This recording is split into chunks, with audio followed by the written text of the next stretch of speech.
കഴിഞ്ഞ ദിവസം സമൂഹ മാധ്യമങ്ങളിൽ മലങ്കര ഓർത്തഡോക്സ് സഭയിലെ സീനിയർ വൈദികരിൽ ഒരാളും ട്രസ്റ്റിന്റെ ചുമതലക്കാരനുമായ PS ഫിലിപ്പച്ചന്റെ ഒരു കുറിപ്പ് കാണുവാനിടയായി.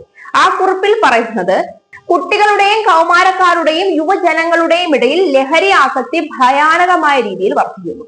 രാസലഹരികളുടെ ആവിർഭാവത്തോടെ എല്ലാം കൈവിട്ട സ്ഥിതിയിലായിരിക്കുന്നു.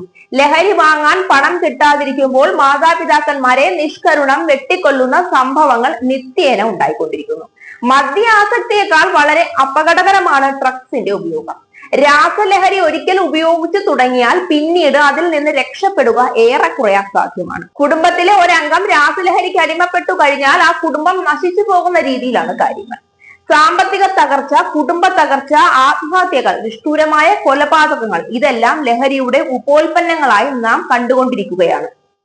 വളരുന്ന തലമുറയെ മയക്കുമരുന്നുകളിൽ നിന്ന് രക്ഷിച്ചെടുത്തില്ലെങ്കിൽ സമൂഹത്തിന്റെ നിലനിൽപ്പ് തന്നെ അപകടത്തിലാവുന്ന രീതിയിലേക്ക് കാര്യങ്ങൾ നീങ്ങുന്നു. സ്കൂളുകളിലും കോളേജുകളിലും ലഹരിക്കെതിരെയുള്ള ബോധവൽക്കരണം ശക്തമായി നടക്കേണ്ടിയിരിക്കുന്നു. മലങ്കര ഓർത്തഡോക്സ് സഭയുടെ മിനിസ്ട്രി ഓഫ് ഹ്യൂമൻ എംപവർമെന്റിന്റെ ആഭിമുഖ്യത്തിൽ ട്രക്സിറ്റ് എന്ന ലഹരി വിരുദ്ധ ബോധവൽക്കരണ പരിപാടി നടന്നുകൊണ്ടിരിക്കുകയാണ്. അതിന്റെ ഭാഗമായി കോട്ടയം ബസേലിയോസ് കോളേജിൽ ട്രക്സിറ്റ് ലഹരി വിരുദ്ധ ക്രിക്കറ്റ് ടൂർണമെന്റ് നടത്തിയെന്നും അച്ഛന്റെ കുറിപ്പിൽ പറയും. അച്ഛന്റെ കുറിപ്പൊക്കെ മനോഹരമായിരിക്കുന്നു, വായിക്കാൻ ഒരു സുഖമൊക്കെയുണ്ട്. എന്നാൽ അച്ഛനോട് ഒരു ചോദ്യം.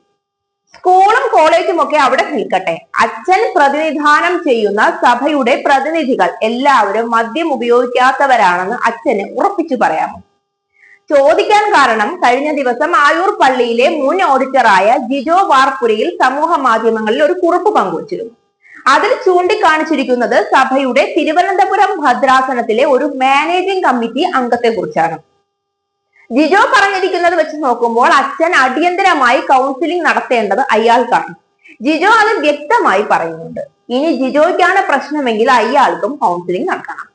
ഒരു കുഞ്ഞാട് പോലും നഷ്ടപ്പെടാൻ പാടില്ല. അച്ഛനെ സഭ ഏൽപ്പിച്ചിരിക്കുന്ന ദൗത്യം ഉത്തരവാദിത്തത്തോടെ നടപ്പിലാക്കുമ്പോൾ ഒരാളെയെങ്കിലും ജീവിതത്തിലേക്ക് തിരിച്ചു കൊണ്ടുവരുവാൻ പറ്റിയാൽ അതല്ലേ അച്ഛാ ഏറ്റവും വലിയ പുണ്യം.